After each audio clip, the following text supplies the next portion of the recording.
जय श्री कृष्ण। स्वागत है आपका सारथी त्रिशला के साथ। कैसे हैं आप लोग?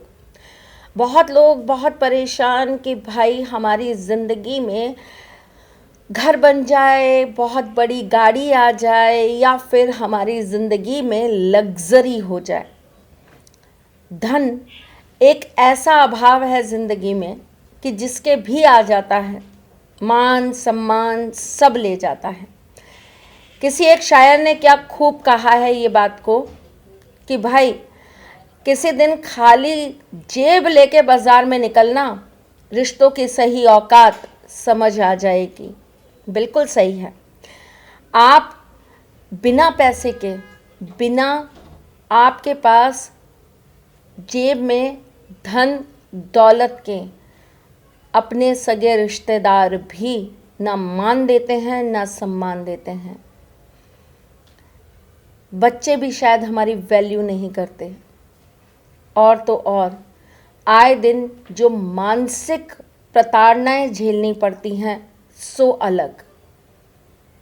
खुशियां ख़त्म होती जाती हैं, घर में कलह होना चालू हो जाता है, दिन रात दुख ही घर के अंदर वास करके बैठ जाता है। क्या आप भी इन चीज़ों से मुक्ति पाना चाहते हैं?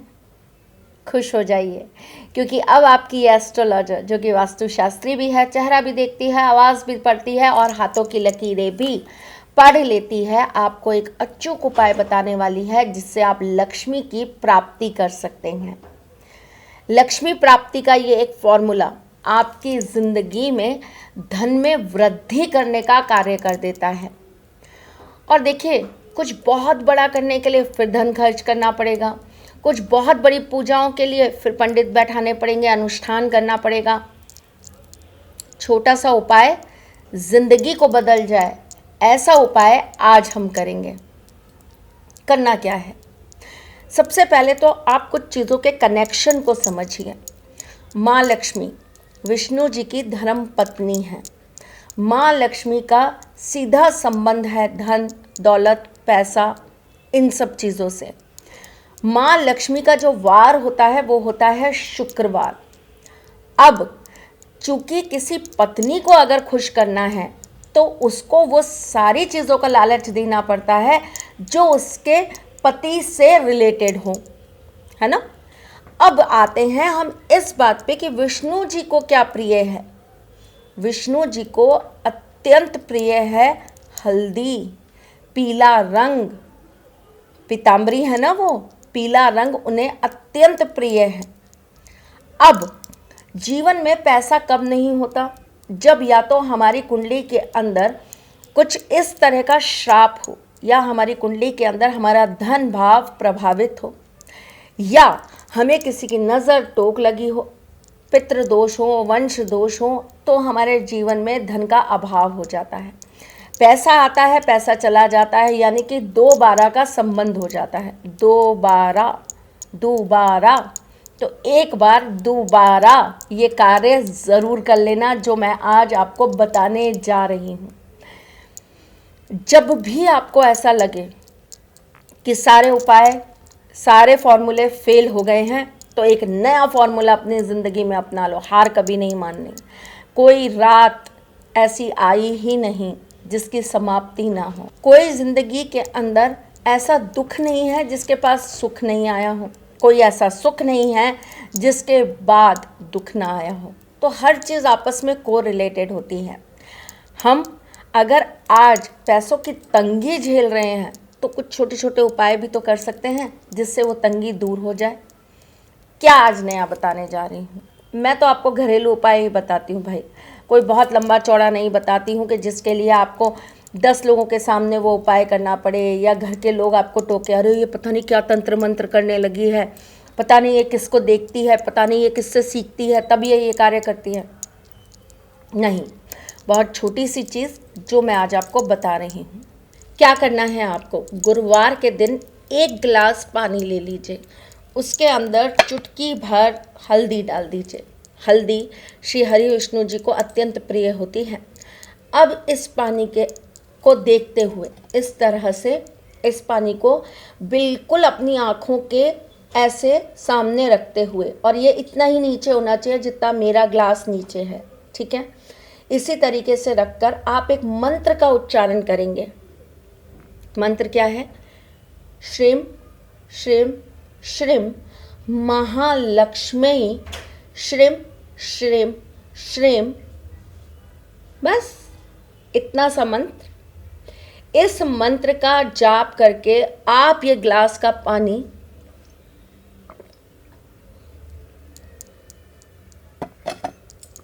पी जाएंगे। बहुत छोटी सी चीज़, बहुत छोटा सा फॉर्मूला, जिसको आपको जीवन में उतार लेना है। अब आपका नेक्स्ट क्वेश्चन क्या आएगा? क्या पीरियड्स में ये काम कर सकते हैं? ज़रूर कर सकते हैं, कोई रिस्ट्रिक्शन नहीं है।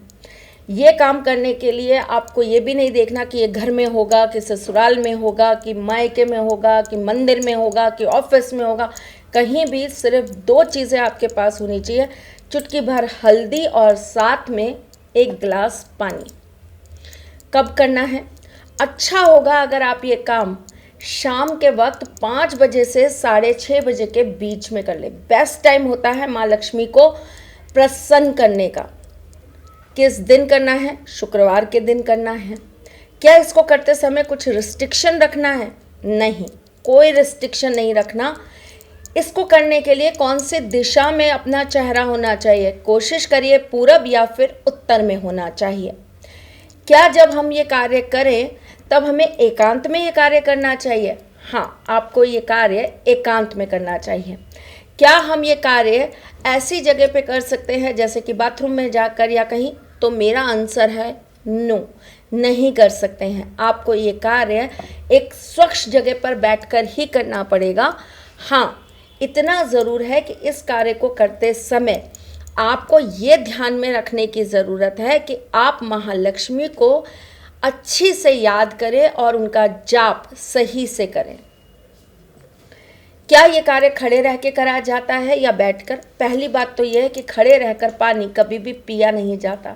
इससे आपका राहु खराब होता है और साथ में आपका शुक्र आपकी बॉडी के अंदर बहुत ज़्यादा नेगेटिव तत्वों को उत्पन्न करता है। तो आप जब ये कार्य करेंगे, आप कहीं पर बैठे होंगे, तभी आप ये कार्य कर पाएंगे। अब आपका नेक्स्ट क्वेश्चन ये आएगा कि माँ, क्या ये कार्य मुझे एक बार करना है? तो मेरा आंसर है नहीं, आपको ये कार्य 21 शुक्रवार तक करना है। तो माँ लक्ष्मी की कृपा आपके जीवन पर ज़रूर बरसने लगेगी। और कोई क्वेश्चंस किसी के रह गए हों तो भैया प्लीज़ कमेंट बॉक्स में लिख दीजिएगा, मैं आपको जवाब दे दूंगी। बहुत छोटा सा फॉर्मूला, बहुत छोटा सा उपाय जो मैंने आज आपको बताया। क्या आपको पता है पानी के अंदर हम कुछ नंबर्स डाल के छोड़ सकते हैं? बड़ा अजीब सा है ना? नहीं है अजीब सा, मैं बताती हूँ।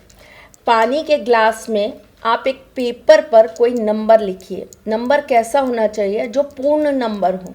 9 सबसे बेस्ट होता है इसके लिए। आप पूर्ण नंबर लिखकर अपनी मनोकामना 11 बार अपने दिमाग में सोच लीजिए। अपने मन में भी सोच सकते हैं। सोचने के बाद वो ग्लास के अंदर नंबर डालकर छोड़ दीजिए। थोड़ी देर बाद वो जो पानी, जो आपने पेपर डाला है ना, वो पानी में घुल जाएगा। जब ये घुल जाए तब इसके ऊपर इस तरीके से हाथ रखकर श्री हरि विष्णु जी का स्मरण करके आप प्रार्थना करेंगे कि हे जगन्नाथ, जग का पालन करने वाले पालनहर्ता, आप मेरी ये मनोकामना शीघ्र अतिशीघ्र पूर्ण कर दीजिए।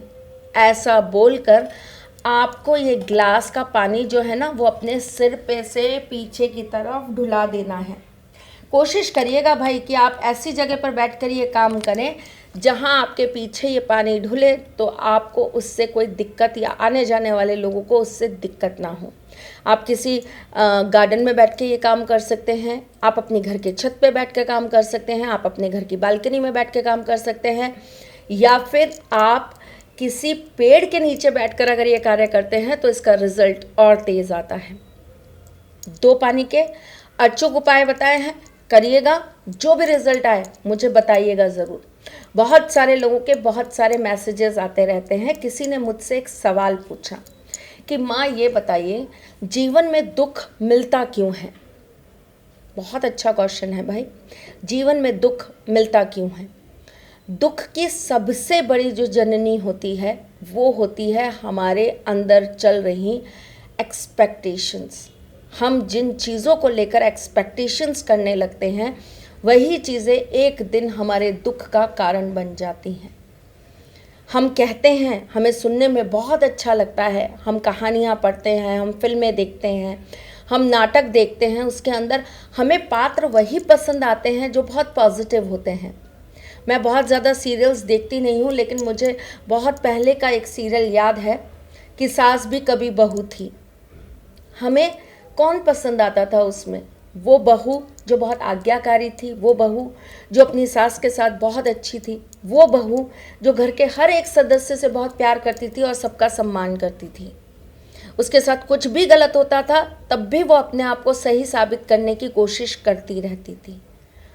अब क्या हो रहा है, हमारी एक्सपेक्टेशंस तो ये हैं कि हमें सास और परिवार वैसा मिले, पर हम उन मुश्किलों से लड़ने के लिए क्या खुद को उस बहू की तरह तैयार कर पाते हैं? एक्सपेक्टेशंस रखना बहुत अच्छी बात है, पर वो एक्सपेक्टेशंस आपके सिर पर चढ़कर आपका दुख बन जाए, ये गलत बात है। आशा करती हूँ आपको मेरे सवाल का जवाब अच्छा लगा होगा। फिर आऊँगी कुछ नया, कुछ अलग, कुछ अद्भुत लेकर। तब तक के लिए मुस्कुराते रहिएगा, रिश्तों में मजबूती बना के रखिएगा, अपने साथी के साथ यूं ही जुड़े रहिएगा, प्यार देते रहिएगा, प्यार लेते रहिएगा। ख्याल रखना अपना और उनका जिनसे आप प्यार करते हैं। आपके घर में जितने भी बच्चे हैं ना, आज उन सबको मेरी तरफ से बहुत सारा प्यार देना और उनके माथे पर मेरी तरफ से एक बहुत प्यारा वाला किस्सी कर देना। चलिए चलती हूँ, फिर आऊँगी, इंतज़ार करोगे ना मेरा? मिलती हूँ जल्द। जय श्री कृष्णा। सारथी मां त्रिशला ज्योतिष के क्षेत्र में विश्व विख्यात नाम है।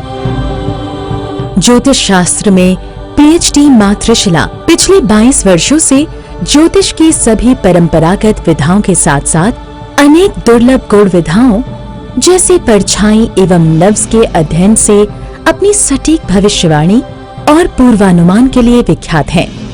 अपने उपायों द्वारा लाखों लोगों का जीवन संवार चुकी मां त्रिशला लगातार 2016 से ज्योतिष विभूषण अवार्ड प्राप्त कर रही हैं।